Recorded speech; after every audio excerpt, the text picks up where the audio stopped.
What is up, ladies and gentlemen? It's Razor Danger here. I'm bringing you something actually pretty new to this channel. I'm going to be reviewing games older and newer for the Xbox One's life cycle. And to be honest, this is going to be a playlist where it's going to be kind of fun, where I review games. They're not going to be coming out day one, because I like taking my time with games, unlike some other reviewers. But eventually, games will be put on the channel. So to start off, I'm going to be playing or reviewing The Evil Within, and it starts out with a man named Sebastian, and that's actually the main character throughout the entire game. And his job is a detective, and on one of his cases, he's got to go to a mental hospital and investigate some things. And when he's there, he sees some things that probably no man should ever see, and he gets knocked out by something and is placed in this world where horrifying and terrible things end up happening. Very weird things happen in this, like in this scene right here. You see this ghost painting on the wall. Really makes no sense, serves no purpose to the story other than the fact that it is a survival horror game with some very creepy images. And I do not want to stress that enough. This game has jumped me. It's not the scariest game I've ever played. I remember playing Resident Evil 4 and actually being legitimately scared. However, in this game, it's jumped me, that's for sure. It's totally jumped me, but it's never actually fully scared me. And this game is very, very similar to Resident Evil in the way it plays. For instance, right there, you just saw a chainsaw guy, and he kind of looks similar to the chainsaw guys you saw in Resident Evil 4, and they play out the same way.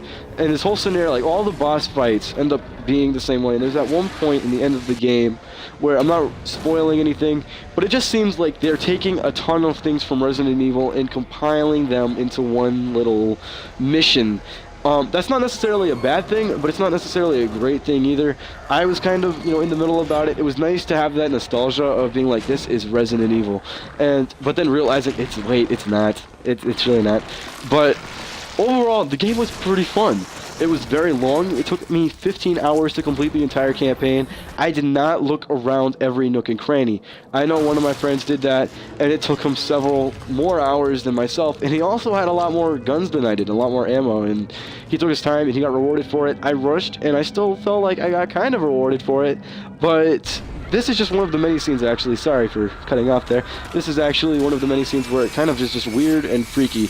And it just starts out, and all of a sudden, it's just a door. And that is kind of sums up The Evil Within in just one clip.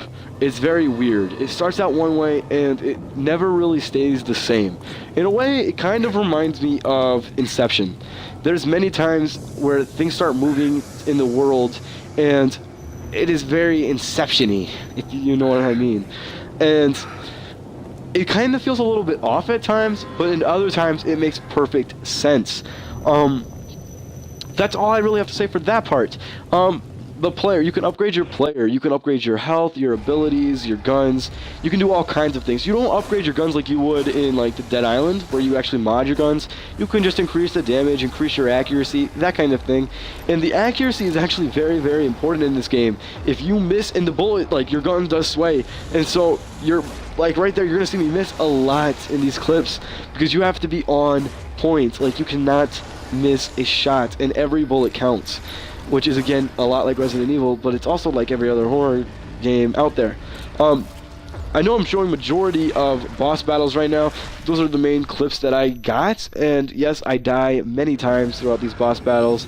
The boss battles are sort of challenging when you don't have much ammo, and it brings up some creative gameplay. It freaks you out. And there was one point that you might see later on, I don't remember if I recorded it or not, where I'm running down this hallway, and it's a very narrow hallway, running from this boss, and I was out of ammo, and you're just thinking, I'm going to die, how am I gonna live this? Like, live through this? And somehow, sometimes you find a way, other times you'll legitimately die, and then you just have to get over it and, restart the mission. But that never really took me away from the game. There were times when the boss battles got really frustrating. For instance, this one right here, extremely frustrating. The guy turns invisible, and you have to figure out where he was. Once I knew that, the game ran smoothly. Like, as soon as I know what the bosses do and what their powers are, there was no problem. I knew exactly what I had to do and what it took to do that. The only problem really was ammo. And That's basically sums up, again, it sums up the game. This game, you basically run around with no ammo in a very horrific setting in that it always changes. Now, that kind of gets annoying at times. And you can be in a very modern, realistic setting, and then all of a sudden, you're in this kind of unrealistic, sci-fi, Gears of War looking setting, and it's kind of confusing where you're actually going. However, the game itself is just a very weird and kind of off game, so the setting does make a lot of sense. The characters, I had a hard time caring about any of the characters. Sebastian is very, very dull. In the very beginning of the game, I didn't really notice him being dull. Like, it just seemed like he was a regular detective who was not really enjoying his job that much, who was kind of, going to the bar every night. But eventually, it just got to the point where you're like, really? Like, you're in this setting and you're not freaking out? Like, you're just... I don't know how to explain it, guys. It just was kind of very frustrating. The characters aren't really easy to connect with. There's a lot of missing... what do you call it? There's a lot of they don't tie in. Like, some of the characters come in and they do something, but it never actually ties in with the story or what happens with the rest of the game. It's just very, very off. Through the majority of the story, you follow this one person, and you never really know what purpose he or she brings to the game. Like, you're just following this person for no good reason at all. The only villain that, not the villain, actually, that leads me into my next point. The only character that I actually felt for was the villain. And that's not a bad thing. There's a lot of superhero movies like the Dark Knight series, many other series where you care about the villain more than you care about the character. Now in the Dark Knight series, that's off because a lot of people really care about Batman, others really care about Bane, Joker, not really Scarecrow, but even if you do, that's good. And, that's what it seems like in this game. Like, this villain, something happens to him as a child, and you just understand completely why he's angry. And it just makes a lot of sense. And you are the only kind of guy that you're gonna be able to feel like something with. Like, you'd be mad. Not saying that you'd go off and kill a ton of people, but it just makes you relate to him in a way where you feel bad for him and you understand why he's doing it. And that is the only kind of character development that you get through this entire game. You have these audio logs that tell his story, and what's really cool is that the voice actor for the villain is played by the guy that did Freddy Krueger in the 2010 movie remake. Not Robert Englund, sadly, but the 2010 remake.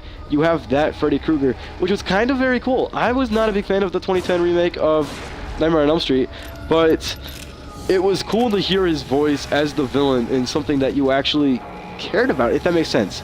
I don't know how much sense I'm making with that right there, but that is how I felt through this entire thing. This game, really, it's repetitive. I hate saying that. It's like, you could do something, it's kind of cool, you figure out, you start, putting the puzzle pieces together, and then all of a sudden, it's just everything gets, changed, and you end up going back somewhere or forward somewhere, or you just skip around, and it's just very kind of confusing overall. And you do a boss, and it's just very repetitive like that. Like, the missions can get kind of repetitive, but that doesn't mean they're not fun. And to me, the missions were always fun. You were never really expecting what was going to happen when you turned that corner. And when you run out of that last bullet, like, you always wanted to do something better. And it was one of those games where it kept my interest through the entire thing. There was a short period of time where I just kind of didn't really want to go back to it because there was a boss that was frustrating me, but the story is actually pretty compelling, and I honestly think that if they were going to make a movie out of this game, they are going to need a lot of talent and a lot of CGI, but overall, I think it would be a very good game. Maybe make it a little bit modern, like maybe make it more realistic than this game is. But overall, the game is really good at doing its job of being a survival horror game. You freak out when you're out of ammo. The characters are kind of bland, just like in most survival horrors. The villains, though, there are different types of enemies that you end up facing. It always changes. There are the regular kind of zombie-looking people. Those are never really explained why they're evil. You're just kind of assuming that they're evil. They're never told, like, you're never told that they're zombies, but you know, you just kind of refer to them as that, or at least I did. And it was just, that is kind of the game in a nutshell, where the bosses come, and the bosses are all very creative. There's the chainsaw guy, there's a guy with a safe for a head, and that really was weird. You know, there's just all these different villains, and they make for such interesting scenarios where you're just compelled to keep on going back and playing. And I honestly had a fun time with this game, guys. I can't stress that enough, because I know I'm talking a little bit of trash about it, but it was a lot of fun to play.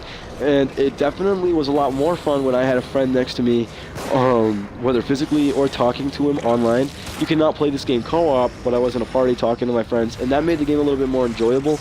Not knowing that I was, you know, not the only one there, and that wasn't it. It was just the fact that it was nice actually being able to talk to somebody that was seeing what you were doing, or just to talk to somebody to explain what you just did. That makes it so much cooler, or at least it made my experience so much cooler.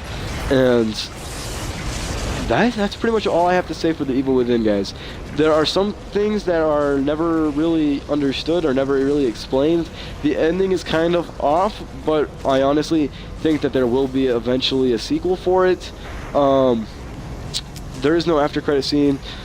You can go back and replay the missions. The boss battles are very, very intense. The game itself has some very horrifying images, and it makes it some really interesting gameplay.